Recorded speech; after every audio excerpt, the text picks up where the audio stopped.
Teknolohiya natin ngayon, it's fast, talagang rapid change ng technology ngayon. So, anong yung pananaw sa issue na in the near future, mawawala ang radio or print media as a mode of communication? Ano? Palagay ko hindi rin dahil in fact kahit na may ito yung internet, ang kuminsan nagre-rely din sila sa media Nauuna pa rin yung radyo kumbaga o kaya sa print o kaya TV sapagkat kung tutuusin iba naman yung iba naman yung media talaga. Talagang truth yung technology ngayon, mas mabilis na nga dahil kung gusto mo makinig sa radyo, gusto mo marinig yung latest update, mas mabilis yun. I-on mo lang yung transistor mo, o kaya switch mo lang yung TV, mapapanood mo kaagad. Right? Yung where the activities nangyayari. Kailangan, hindi tulad dito, kailangan kukuha ka muna, tapos i-download mo, tapos i-upload mo na naman. So, hindi, sa palagay ko hindi mawawala because ang source din ng information through internet sa media rin So definitely I doubt. In fact, kaya nga nag-i-improve na yung technology ng TV, ng radyo kasi sumasabay na rin sila yung radyo ngayon, pwede ng teleradyo ngayon, napapanood ka, naririnig ka pa sa radyo. So advanced na rin Pati yung mode of transmission ng mga signal ngayon, ng radio signals from the booth, from the announcer, tapos ita-transmit may receiver, tapos ibabato sa kababayan po natin. Napakabilis kasi may satellite na rin. So sabay-sabay rin yan. So I doubt na mawawala yung yung broadcast o kaya sa yung newspaper. Maraming salamat po. Napakaganda po yun ng iyong sagot, Kuya Ronnie. Okay. Meron pa tayong issue na very ngayon sa internet, sa buong mundo about the media convergence. Ano po ang masasabi niyo dito sa issue na to? Tulad ng nangyari sa sa Egypt. Opo. Through internet kasi ginamit din nila, nag-campaign sila nag-campaign sila sa kababayan kasi pinutol nun yung communication walang media so yun ang naging manner ng but later on yung media hindi rin nawala I mean yung TV, yung radyo, yung newspaper nandun pa rin kasi kumbaga mas yung pagbibigay nila ng information mas detailed talaga namang nababantayan na rin yung mga nangyayari at the same time natatransmit kaagad yung napapanood natin. Kahit na may curtailment noon ng media pero because of technology, nakakapunta sila, nakukuha ng mga footages itong nangyayari doon. So, dito sa Pilipinas, nalalaman natin noon kahit may kumbaga ay blackout noon sa So, parang I think, yun nga, yung unang sinabi ko, parang na rin nakikipagsabayan na rin, sabayan na rin. So, para hindi mawala sa industriya ito. So, yung mga may-ari ng mga media outfits, ini-improve na nila yung technology. Nag-i-improve na rin sila. Just to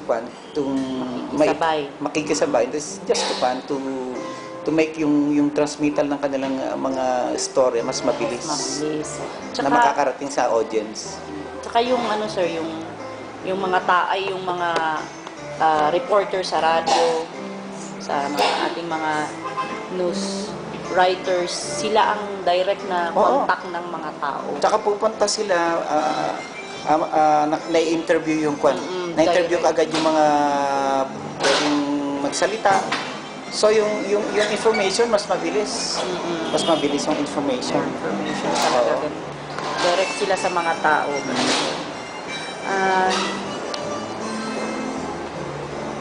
Pag ito ay nangyari kunyari situation is yung there will come a time na talagang because of the technology nga doon po rin tayo sa issue na yung mawawala na talaga yung radio and newspaper. Talagang as a situation lang in the near future, parang ganun. Mawawala na yung radio and yung print media. Ano yung mangyayari na alam mo effect sa mga tao, sa inyong sa atin lahat, sa development, estudyante, mga development communication gaya namin, and sa inyong nagtatrabaho sa media? Siyempre, malaking epekto yun because definitely, maraming makawalan ng trabaho. Trabaho, Yun. employment, livelihood, di ba? Pero, nakaka-curtail din yung information na gustong malaman ng publiko eh. Kasi hindi naman lahat nakakaroon ng ganyan dahil tutusin, mahal. Mahal yung technology mahal yung technology.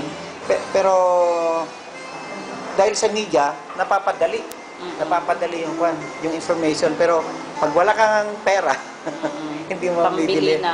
Yes. Kasi usually, mas mura nga pag yung sa media kung gustong malaman ng information eh. Mag-switch on ka lang sa radyo. Yun mo yung TV, accessible. Nakita mo yung newspaper, bibilin mo lang.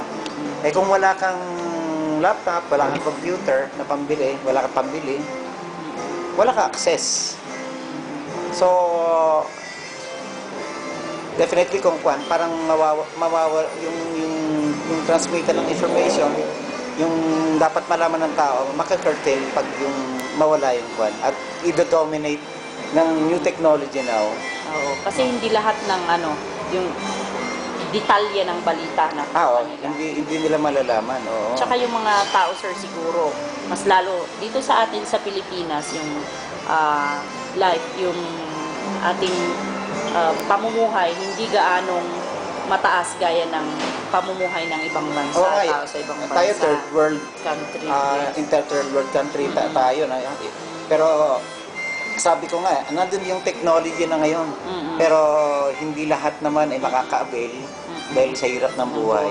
Maganda nga yung bagong technology, pero syempre, kung hindi mo rin kaya, definitely you go to yung dating this is mag-switch on ka na lang ng radyo para malaman mo yung mga nangyari o mag-switch on ka sa TV.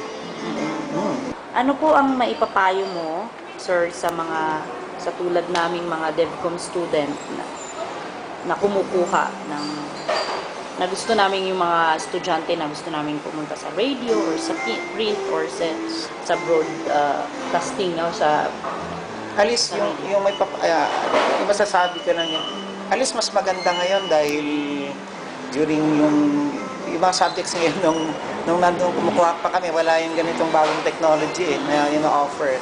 Pero this time mas advanced, so I do believe na at least ngayon mas wider yung information at maraming tools na gagamit kayo ngayon, hindi tulad noon. So mas maganda yon dahil at least kung because of the new technology now, gusto mong i-present yung isang, pupunta ka at mas maganda yung presentation, kumbaga. Because of that new technology and side by side with the new technology na pwedeng ina-adapt na rin ng media, lalo na sa TV and radio, mas na-enhance at mas magandang na ipapahatid sa ating publiko yung mga nangyayaring issue, tsaka yung mga any activities na nangyayari sa ating kapaligiran. So mas side by side technology, development and media, mas maganda ang kahinatnan dahil sa bagong mga technology meron tayo ngayon. Okay. Maraming salamat po, Sir Romeo Gonzales. Mabuhay po kayo. Thank you.